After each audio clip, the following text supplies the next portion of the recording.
Okay, so this is 2003 technical drawing. As you can see from the question, you need to start with your plan. We need to draw an equilateral triangle. Now, we're told in the question that our plan is at 45 degrees. So I'm going to start with drawing a 45-degree line on my plan.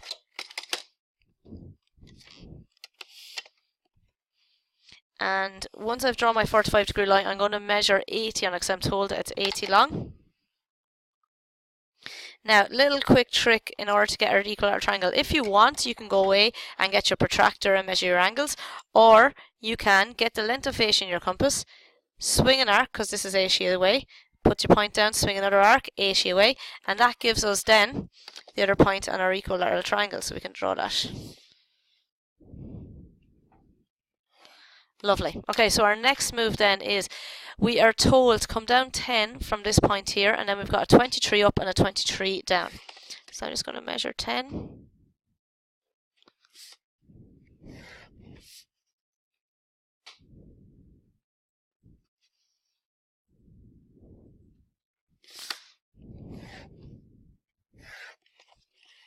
And from the side here, we're measuring a 10 and a 25.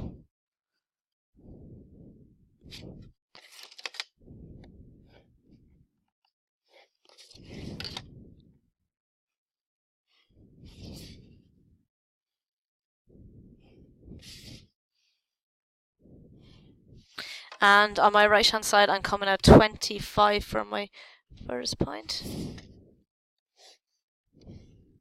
Now, as we've talked in previous questions, we have a vertical wall here and a vertical wall for all three sides of our triangle. That means in my plan, when my small equilateral triangle comes in to hit, it hits a wall here and it hits two walls here, so it has to stop. That means in my plan, I can darken in my intersection because I'm getting an edge view of my cutting faces. So, and as I'm always saying, I encourage you to please label this. It makes life a lot easier when the points are labelled. My point 3 is here, my point 1 is here, and my point 2 is here. I'm using big dots just to highlight the points. In a question, you would obviously not use big dots like so. Now for my XY line, leave a little gap, come up, nice dark line, and label it please your XY line. We're now going to bring all the points from the plan up to my elevation.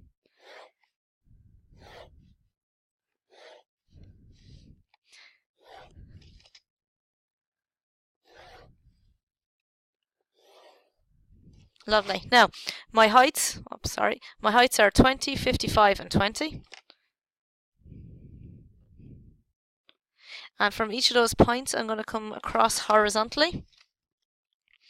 I'm going to extend them over to where my side view would be, because I'll be drawing a side view in a moment, so I can start drawing my shape. Now, just before I start drawing my shape, if we look at our equilateral triangle, the base, I'm going to call that A, B, C. You'll notice I'm using numbers for one and letters from the other, so that they are completely distinguished from each other.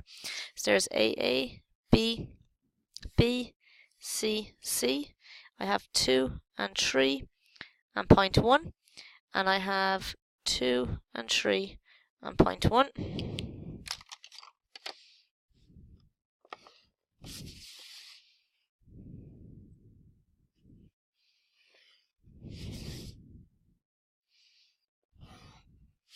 Now, I'm not going to draw any of the rest of my elevation in dark, but I am going to bring up my points 2, 1 and 3 and 2, 1 and 3, just so I have located them.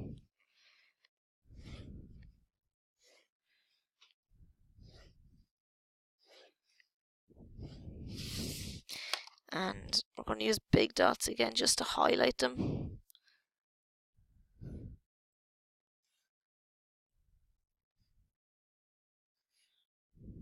Lovely.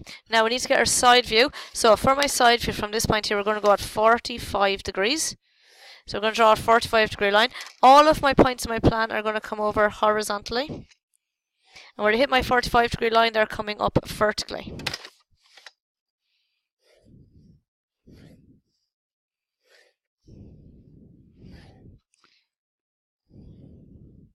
Lovely. So we're just going to start with our triangle.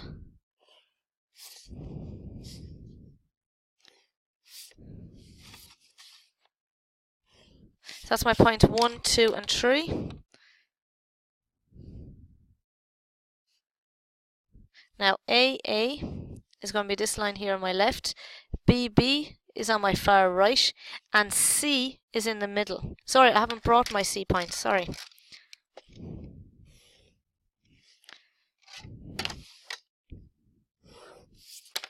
So there's my C. Now we can start darkening in the larger triangle. So ABC is going to go dark up here. A is not cut by anything, so it's going to go dark. B, likewise, not being cut by anything. Now, C. C is at the front. When I go to draw in C, C is being cut by the triangle. Now, that's giving me 2 points of intersection. I'm getting a point here and a point here. Yet again, I'm using big dots to highlight the question. You will not be doing that. I'm going to call that point S and point Q. Does not matter what we call them. Now, for points S and point Q, it's going to... Lovely. So, for points S and Q, I know that they're on the line C. So, in my plan, S and Q must be here. And in my elevation, they must be on this line. So, I'm just going to bring them horizontally across. So there's going to be S and Q. Now we need to find our shape to draw our dots together. Now when we look at it, we're standing here and we're looking in this way.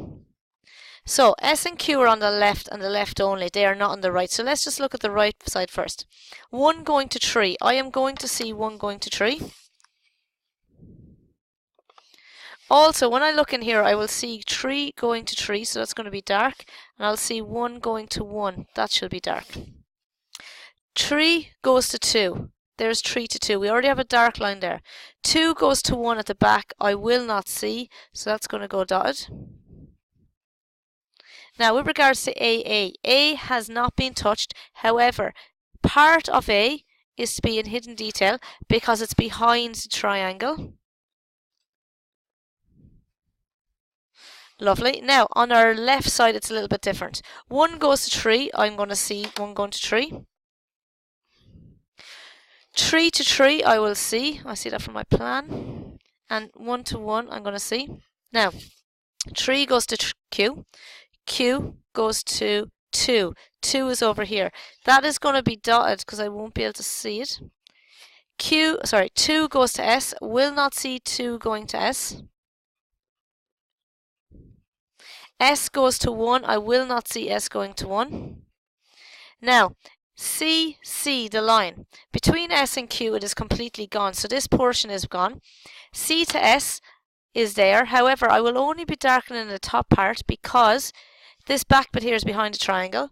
And the bottom point here, C to Q, is going to go in dark. And that's our question fully completed.